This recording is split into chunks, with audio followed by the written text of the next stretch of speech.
स्वागत है दोस्तों आज के कोर्स के अंदर जिसका नाम है basics of stock market investing. दोस्तों आज का कोर्स जो है उन लोगों के लिए है जो स्टॉक मार्केट के अंदर नए हैं और वो लोग जो स्टॉक मार्केट के बेसिक्स को समझना चाहते हैं। दोस्तों आज का कोर्स जो है दोस्तों वो दो भागों में डिवाइड है। एक है स्टॉक मार्केट के बारे में इंफॉर्मेशन कि जो लोग लॉन्ग टर्म में इन्वेस्ट करते हैं उनके लिए, और दूसरी है आईपीओ के बारे में इंफॉर्मेशन। तो कई बार दोस्तों कई लोग ऐसे होते हैं जो स्टॉक मार्केट के अंदर इन्वेस्टमेंट तो नहीं करते पर आईपीओ के अंदर पार्टिसिपेट करते हैं। तो दोनों तरीके के इन्वेस्टर को बेनिफिट हो उसके लिए हमने दो सब्जेक्ट को इंक्लूड किया है आज के कोर्स के अंदर। तो दोस्तों इससे पहले कि कोर्स स्टार्ट करें, यदि आप चैनल पे नए हो तो सब्सक्राइब कर दीजिएगा। दोस्तों काफ़ी सारे मित्रगण ऐसे हैं हमारे जो चैनल के ऊपर वीडियो देखते तो है, लाइक भी करते हैं, कई बार कमेंट करते हैं पर सब्सक्राइब नहीं करते। दोस्तों काफ़ी मेहनत से जो है वीडियो बनाया है दोस्तों, तो प्लीज़ एक रिक्वेस्ट है कि इस बार ज़रूर सब्सक्राइब कर दीजिएगा। दोस्तों तो चलो फिर दोस्तों स्टार्ट करते हैं स्टॉक मार्केट के बारे में। तो स्टॉक मार्केट क्या चीज़ है, मतलब व्हाट इज स्टॉक मार्केट। तो स्टॉक मार्केट दोस्तों वो जगह है जहाँ पे बायर्स एंड सेलर जो है अपने शेयर खरीद सकते हैं एंड बेच सकते हैं। तो एक तरीके से स्टॉक मार्केट जो है दोस्तों ये एक मार्केट प्लेस है। जैसे सब्जी मार्केट होता है दोस्तों, तो सब्जी मार्केट के अंदर हम जाते हैं तो क्या होता है, उसके अंदर एक व्यक्ति जो होता है वो सब्जी लेने जाता है और दूसरा व्यक्ति जो है वो सब्जी बेचता है। बिल्कुल उसी तरीके से स्टॉक मार्केट के अंदर जो है दोस्तों यदि कोई कंपनी है तो उसके शेयर खरीदने वाले लोग वहाँ पे होते हैं और उसी समय पे उस कंपनी के शेयर बेचने वाले लोग भी होते हैं। तो स्टॉक मार्केट इस तरीके से जो है बायर्स एंड सेलर का एक तरीके से मार्केट प्लेस है। अब ये जो डील होती है दोस्तों वो एक्सचेंज के जरिए होती है। ये एक्सचेंज जो होते हैं एक तरीके से प्लेटफॉर्म का काम करते हैं जहाँ पे बायर्स एंड सेलर जो है दोनों लोग आते हैं। दोस्तों हमारे देश के अंदर एक्सचेंज कौन कौन से हैं, एक है NSE national stock exchange and दूसरा है बीएसई भारतीय स्टॉक एक्सचेंज। तो ये दो एक्सचेंज है जिसके ऊपर सारी ट्रेड्स एंड डील होती है। दोस्तों अब आते हैं दूसरा सवाल कि स्टॉक मार्केट काम कैसे करता है। अक्सर आपने देखा होगा कि कई बार स्टॉक की प्राइस ऊपर जाती है, कई बार स्टॉक की प्राइस नीचे जाती है, तो उसके पीछे क्या रीज़न होते हैं दोस्तों। तो बात दोस्तों ये है कि स्टॉक मार्केट जो है वो डिमांड सप्लाई के ऊपर काम करता है। यदि स्टॉक मार्केट के अंदर किसी शेयर की डिमांड ज़्यादा है और उसकी सप्लाई कम है तो उसका मतलब बायर्स ज़्यादा है और सेलर्स कम है, तो उस परिस्थिति में दोस्तों उसकी स्टॉक की प्राइस जो है वो बढ़ती है। दोस्तों यदि उस स्टॉक के अंदर सेलर ज़्यादा हो और ख़रीदारी करने वाले बायर्स कम हो दोस्तों, तो उसकी स्टॉक की प्राइस जो है वो गिरावट आती है उसके अंदर। तो इस तरीके से जो है दोस्तों शॉर्ट टर्म में स्टॉक की प्राइस ऊपर या नीचे जाती है। पर लॉन्ग टर्म के अंदर दोस्तों स्टॉक की प्राइस की मूवमेंट जो होती है उसके फंडामेंटल्स के ऊपर होती है कि कंपनी प्रॉफिट कैसे करती है, कंपनी का रेवेन्यू कैसे बढ़ता है, कंपनी का बिजनेस एक्सपेंशन कैसे होता है। ये सारे फैक्टर जो है उसके लॉन्ग टर्म के परफॉर्मेंस को जो है दोस्तों एक तरीके से तय करते हैं। अभी आप सोच रहे हो कि सर हमने कभी इन्वेस्ट नहीं किया स्टॉक मार्केट के अंदर, जो लोग बिल्कुल नए हैं शेयर बाज़ार के बारे में नहीं पता और बिल्कुल नहीं पता कि शेयर बाज़ार में इन्वेस्ट कैसे करते हैं दोस्तों, तो मैं उनको कहना चाहता हूँ कि यदि आपको नहीं पता तो मैं बता दूं कि स्टॉक मार्केट के अंदर इन्वेस्ट करने के लिए दोस्तों आपको है डीमेट अकाउंट खुलवाना पड़ेगा। ये जो डीमेट अकाउंट खुलवाओगे जब आप, तो वो दोस्तों आपके बैंक अकाउंट के साथ लिंक होगा। और जब दोस्तों आपको ख़रीदारी करनी हो शेयर बाज़ार में तो आपके बैंक अकाउंट से जो है पैसे जो है आपको डीमेट अकाउंट के अंदर ट्रांसफ़र करने हैं।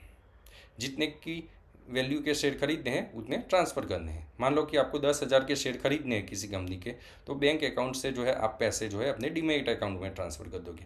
जैसे आपके डीमेट अकाउंट के अंदर 10,000 रुपये आ गए दोस्तों, तो 10,000 वैल्यू के आप शेयर खरीद सकते हो। चाहे एक कंपनी के शेयर खरीदो, दो कंपनी के शेयर खरीदो या 10 कंपनी के शेयर खरीदो, है ना। और मान लो 6 महीने बाद, 1 साल बाद ऐसा हुआ कि आपको अच्छा प्रॉफिट हुआ, 15,000 या 20,000 जितनी वैल्यू हुई शेयर की, और आप जो है उसको बेच देना चाहते हो दोस्तों, तो आप बेच भी सकते हो। और वो पैसे जो है जैसे ही आप स्टॉक को बेचोगे आपके डीमेट अकाउंट के अंदर आ जाएंगे उसके बाद आप चाहे तो दूसरी कंपनी के शेयर खरीद सकते हो, या आप चाहते हो कि भाई मुझे जो है कोई छोटी मोटी चीज़ खरीदनी है या मुझे पैसे खर्च करने हैं या पैसों की ज़रूरत है दोस्तों, तो जैसे आपने बैंक अकाउंट से डीमैट अकाउंट के अंदर पैसे ट्रांसफ़र किए थे, बिल्कुल वैसे ही दोस्तों आप डीमैट अकाउंट से पैसे जो है बैंक अकाउंट के अंदर भी ट्रांसफ़र कर सकते हो दोस्तों।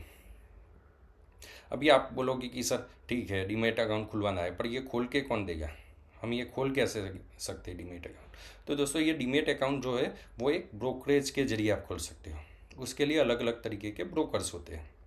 अभी मेनली जो है दोस्तों दो तरीके के ब्रोकर है, ऑनलाइन ब्रोकर एंड दूसरा ऑफलाइन ब्रोकर।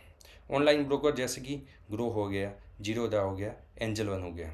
तो दोस्तों ये लोग ऑनलाइन आपका अकाउंट खोलते हैं, इनकी फिजिकल प्रेजेंस जो है वो काफ़ी कम होती है दोस्तों, पर क्योंकि उनकी सारी प्रोसेस ऑनलाइन होती है दोस्तों, तो उसके ऊपर जो ब्रोकरेज लगती है वो भी कम लगती है दोस्तों। तो इस तरीके के डिजिटल अकाउंट दोस्तों ज़्यादातर वो लोग खुलवाते हैं दोस्तों जो ट्रेडर होते हैं, जो दिन में 3 बार 4 बार खरीदते हैं, 3 4 बार स्टॉक बेचते हैं, ताकि उनकी ब्रोकरेज जो है वो बचा सके दोस्तों।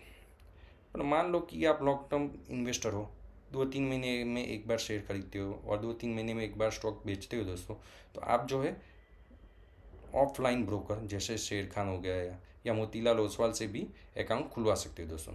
ये जो ऑफलाइन ब्रोकर होते हैं उनकी ऑनलाइन जो है एप्लीकेशन तो होती ही है, साथ में जो है दोस्तों उनकी फिजिकल ऑफिस भी ज़्यादातर शहरों के ज़्यादातर एरियाज़ के अंदर होती है। तो आप उनकी ऑफिस में जाके भी बोल सकते हो कि भाई साहब मुझे डीमेट अकाउंट खुलवाना है, तो वो जो है आपको डीमेट अकाउंट खोलने में जो है एक तरीके से हेल्प करेगी दोस्तों। एक बार डीमेट अकाउंट खुल गया, एक बार आपने स्टॉक खरीदने स्टार्ट किए और मान लो कि फ्यूचर में कोई प्रॉब्लम होती है दोस्तों, तो आप जो है ऑफलाइन के अंदर एक बेनिफिट है कि सीधा उनके रिप्रेजेंटेटिव से बात कर सकते हो दोस्तों। तो ये एक तरीके से एडवांटेज हो गया। मेरा खुद का अकाउंट जो है दोस्तों शेर खान के अंदर है और मैं भी इसी तरीके से अपने जो है रिप्रेजेंटेटिव से बात करता हूँ यदि कोई प्रॉब्लम होती है तो ये कन्फ्यूज़न दूर हो गया कि आपका डीमैट अकाउंट कैसे खुलेगा, है ना। अब आते हैं दोस्तों आईपीओ मार्केट के ऊपर। इससे पहले कि हम आईपीओ के बारे में डिस्कशन करें दोस्तों, यदि आप जो है स्टॉक मार्केट के अंदर मास्टर बनना चाहते हो, यदि आप एक प्रोफेशनल इन्वेस्टर की तरह जो है स्टॉक मार्केट के अंदर इन्वेस्टमेंट करना चाहते हो दोस्तों, तो हमारा एक कोर्स है जिसका नाम है mastering in stock market investing.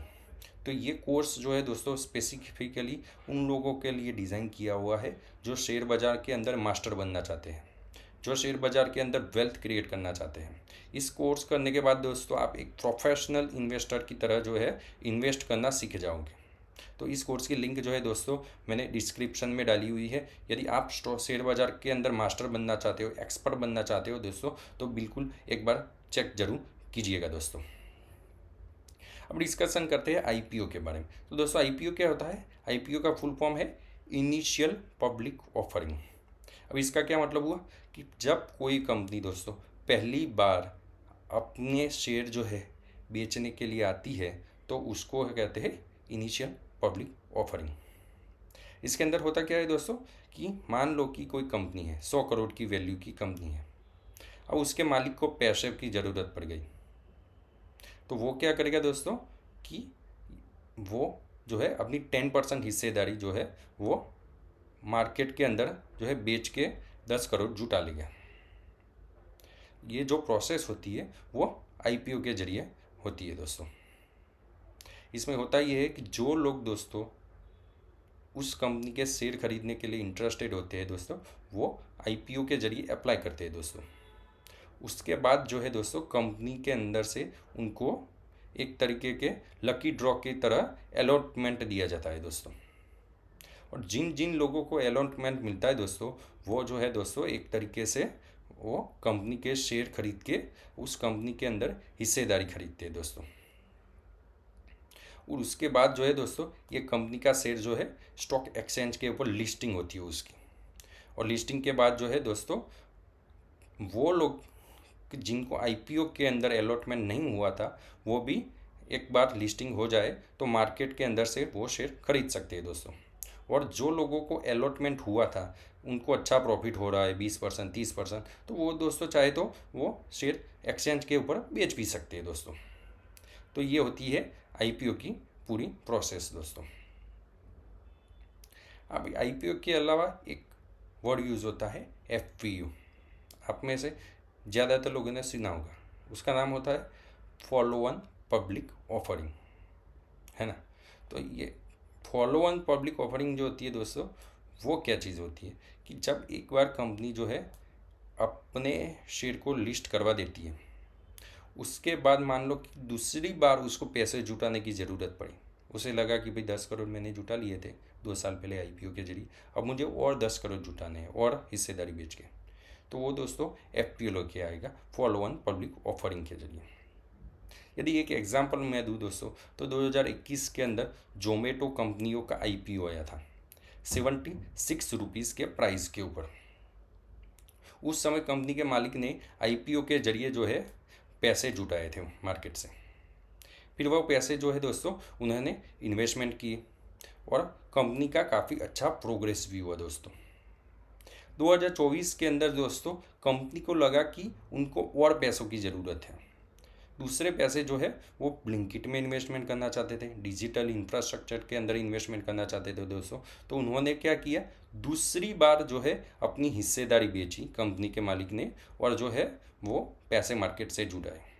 वो प्राइस क्या थी दोस्तों, 250 रुपये के प्राइस के ऊपर। तो जब उन्होंने दूसरी बार पैसे जुटाए तो उसको हम आईपीओ नहीं बोलोगे, उसको बोलोगे एफपीओ, यानी फॉलो ऑन पब्लिक ऑफरिंग। उसके बाद यदि फ्यूचर में जोमेटो 370 पे, 420 पे, 530 के ऊपर 2 बार, 3 बार, 4 बार, जितनी भी बार मार्केट से पैसे जुटाएगी दोस्तों, हर बार उसको हम बोलेंगे एफपीओ, मतलब फॉलो ऑन पब्लिक ऑफरिंग। ठीक है। अभी आप सोच रहे हो कि सर कंपनी पैसे क्यों जुटाती है। मान लो कि कोई कंपनी है, उसके पैसों की ज़रूरत है, तो उसके पास क्या ऑप्शन रहते हैं। एक तो हो सकता है बैंक से लोन ले, पर कई बार दोस्तों बैंक मना कर देती है। उनका कहना है कि भाई ऑलरेडी हमने आपको काफ़ी सारी लोन दी है, अब आपको लोन देंगे तो हमारा रिस्क जो है ज़्यादा हो जाएगा, तो वो लोन देने से मना कर देते हैं। तो कंपनी का मालिक क्या करेगा, हो सकता है उसके पास पैसे हो तो खुद कैपिटल इन्फ्यूज़ करे कंपनी के अंदर, और वो जो है उससे अपना बिजनेस का एक्सपेंशन करे, चाहे आर&डी के ऊपर खर्च करे या डेबिट कम करे। मान लो कि कंपनी के मालिक के पास पैसे नहीं है, तो दोस्तों तो उस समय दोस्तों आईपीओ जो है एक अच्छा ऑप्शन उभर के आता है कैपिटल रेज करने के लिए। तो ज़्यादातर कंपनियां दोस्तों आईपीओ के जरिए जो कैपिटल रेज करती है वो अपने बिजनेस एक्सपेंशन के अंदर इन्वेस्ट करती है दोस्तों। और लॉन्ग टर्म के अंदर जो लोगों ने आईपीओ में पार्टिसिपेट किया था उनको अच्छा बेनिफिट भी होता है दोस्तों। मान लो कि फ्यूचर में उनको फिर कैपिटल की ज़रूरत पड़ गई, तो वो क्या करेंगे, दूसरी बार पैसे रेज करेंगे एफपीओ के जरिए, फॉलो ऑन पब्लिक ऑफरिंग के। तीसरी बार ज़रूरत पड़ी या फिर एफपीओ लेके आएंगे, चौथी बार ज़रूरत पड़ी तो फिर एफपीओ लेके आएंगे। यानी आप जितनी बार चाहो उतनी बार जो है अपनी हिस्सेदारी स्टॉक मार्केट के अंदर बेच के पैसे जुटा सकते हो दोस्तों। तो ये एक तरीके से बिजनेस करने वाले लोगों के लिए, कंपनी के मालिकों के लिए एक अच्छा ऑप्शन बन के आता है दोस्तों आईपीओ एंड एफपीओ। इसके अलावा दोस्तों आपने एक वर्ड सुना होगा OFS, ऑफर फॉर सेल। ये ऑफर फॉर सेल क्या होता है दोस्तों, जब कोई कंपनी का मालिक जो है अपनी हिस्सेदारी बेचता है और उसके पैसे जो है कंपनी के अंदर नहीं आते, पर वो पैसे जो है कंपनी के मालिक के पास जाते हैं, ओनर के पास जाते हैं, तो उसको जो है कहते हैं ऑफर फॉर सेल। तो ये क्यों लेके आते हो ऑफर फॉर सेल, तो बात ये होती है कि कई बार कंपनी के मालिक को लगता है कि भाई मुझे दूसरे बिजनेस के अंदर पैसे इन्वेस्ट करने हैं, तो वो क्या करेंगे कि अपनी किसी एक बिजनेस के अंदर 2%, 5% या 10% हिस्सा बेच देते हैं। फिर वो पैसे जो है वो उनके अकाउंट में चले जाते हैं और वहाँ से जो है दोस्तों वो दूसरी कंपनी के अंदर इन्वेस्ट करते हैं। वो चाहे कुछ भी करें, कार खरीदे, घर खरीदे बड़ा, या जो खर्चा करना चाहते हैं वो करें, पर जब दोस्तों स्टॉक के अंदर बिकवाली आए और वो पैसे कंपनी में जाने की बजाय कंपनी के मालिक के पास जाए या कोई बड़े इन्वेस्टर के अकाउंट के अंदर जाए या दूसरा शेयर होल्डर जो है वो एक तरीके से प्रॉफिट बुक करे दोस्तों, तो उसको जो है हम बोलते हैं OFS, ऑफर फॉर सेल। ठीक है। तो ये हो गया कॉन्सेप्ट हमारा, आईपीओ क्या होता है, एफपीओ क्या होता है एंड OFS क्या होता है दोस्तों। इसके अलावा दोस्तों आपने एक वर्ड सुना होगा GMP। GMP का मतलब क्या होता है दोस्तों, ग्रे मार्केट प्रीमियम। अब ये ग्रे मार्केट प्रीमियम क्या होता है दोस्तों, तो जब कोई कंपनी स्टॉक एक्सचेंज के ऊपर लिस्ट होती है, उससे पहले जो है, लिस्टिंग से पहले उसकी क्या वैल्यू होती है, वो मार्केट के अंदर जो प्राइस चल रही होती है दोस्तों, उसको ग्रे मार्केट प्रीमियम कहते हैं। मान लो कि कोई कंपनी है, उसके मालिक ने बोला कि हमारी कंपनी के एक शेयर की वैल्यू 100 रुपये है, और हम जो है 100 रुपये के प्राइस के ऊपर जो है बीट इनवाइट करते हैं, मतलब लोग जो है एप्लीकेशन डालेंगे 100 रुपये के पर शेयर के हिसाब से। अभी स्टॉक एक्सचेंज के ऊपर वो लिस्ट नहीं हुई, कंपनी के मालिक ने बोला कि मेरे शेयर की प्राइस 100 रुपये है, तो ज़रूरी नहीं कि उसकी प्राइस 100 रुपये ही हो, उसकी प्राइस कम भी हो सकती है दोस्तों और ज़्यादा भी हो सकती है दोस्तों। तो मान लो कि ऑफलाइन मार्केट के अंदर उसी शेयर को खरीदने के लिए लोग 120 रुपये देने को तैयार है, तो वो क्या हो गया, 20% ज़्यादा हो गया। तो उससे क्या करेंगे कि 20% GMP है, मतलब ग्रे मार्केट प्रीमियम, मतलब ऑफलाइन मार्केट के अंदर 20% ज़्यादा देने के लिए लोग तैयार है दोस्तों। इससे क्या पता चलता है GMP के जरिए कि दोस्तों कंपनी का शेयर जब एक्सचेंज के ऊपर लिस्ट होगा तो ज़्यादा प्रोबेबिलिटी है कि वो उस दिन 20% के आसपास जो है उसका रिटर्न रहेगा दोस्तों। तो ये GMP का यूज़ करके दोस्तों कई लोग जो है एप्लीकेशन करनी है IPO में या नहीं करनी, ये तय करते हैं दोस्तों। ज़्यादातर जो लोग सिर्फ IPO के लिए पार्टिसिपेट करते हैं वो दोस्तों लोग जाते हैं कि ज़्यादा से ज़्यादा GMP हो उनका। तो जब वो लिस्ट हो स्टॉक एक्सचेंज के ऊपर 20%, 30% या 40% प्रीमियम पे, तो वो जो है दोस्तों एक तरीके से स्टॉक को बेच के उस दिन अच्छा प्रॉफिट कमा सकते हैं दोस्तों। तो ये GMP जो है एक तरीके से इंडिकेटर के तौर पे काम करता है स्टॉक की प्राइस के बारे में। पर दोस्तों ज़रूरी नहीं कि हर बार GMP जो दर्शाए उसी तरीके से जो है एक्सचेंज के ऊपर स्टॉक लिस्ट हो। कई बार दोस्तों ये होता है कि GMP जो है 30%, 40% प्लस दिखाता है, पर जब स्टॉक जो है लिस्टिंग होती है एक्सचेंज के ऊपर तो दोस्तों वो बिल्कुल 0% के प्रीमियम पे होती है, और कई बार तो दोस्तों वो माइनस पे भी चली जाती है दोस्तों। तो कई बार उल्टा होता है कि GMP ऑलमोस्ट जीरो होता है, बिल्कुल GMP नहीं होता, कोई ग्रे मार्केट प्रीमियम नहीं होता। उसके बाद भी दोस्तों एक बार एक्सचेंज के ऊपर लिस्ट होने के बाद जो है दोस्तों उस स्टॉक के अंदर काफ़ी अच्छी मूवमेंट आती है और काफ़ी अच्छा परफॉर्म भी करता है दोस्तों। इसका एक ताज़ा एग्जाम्पल जो है वो आप स्विगी का शेयर देख सकते हो दोस्तों। स्विगी के शेयर के अंदर काफ़ी कम GMP थी, तो ज़्यादातर रिटेल इन्वेस्टरों ने जो है दोस्तों उसके अंदर पार्टिसिपेट नहीं किया था दोस्तों। पर एक बार ये स्टॉक लिस्ट हुआ उसके बाद दोस्तों 50% से भी ज़्यादा रिटर्न उसने जो है विथ इन 20 डेज जो है दे दिया दोस्तों। तो इसका क्या कारण रहता है दोस्तों, क्योंकि जो है GMP जो है दोस्तों ऑफलाइन मार्केट को वैल्यू को रिप्रेजेंट करता है, और जो बड़े इन्वेस्टर जो होते हैं दोस्तों, इंस्टीट्यूशनल इन्वेस्टर जो होते हैं वो दोस्तों GMP के बेस के ऊपर किसी स्टॉक के अंदर इन्वेस्टमेंट नहीं करते दोस्तों। वो लोग दोस्तों जो है कंपनी के फंडामेंटल्स के ऊपर इन्वेस्टमेंट करते हैं। इसकी वजह से क्या होता है दोस्तों कि ऑफलाइन मार्केट के अंदर यदि किसी कंपनी का GMP कम भी हो, पर एक बार एक्सचेंज के ऊपर लिस्ट होता है और बड़े इन्वेस्टर, इंस्टीट्यूशनल इन्वेस्टर को लगता है कि लॉन्ग टर्म के अंदर इसकी अच्छी वैल्यू है दोस्तों, तो उस केस के अंदर क्या होता है दोस्तों कि काफ़ी बड़ी डिमांड जो है निकल के आती है बड़े इन्वेस्टरों से, और स्टॉक के प्राइस के अंदर काफ़ी अच्छी मूवमेंट आती है दोस्तों। तो GMP जो है ये एक अच्छा इंडिकेटर है। जो लोग IPO के अंदर पार्टिसिपेट करते हैं बिल्कुल उनको GMP देखना चाहिए दोस्तों, पर GMP के ऊपर ओवर डिपेंडेंट नहीं रहना दोस्तों। आपको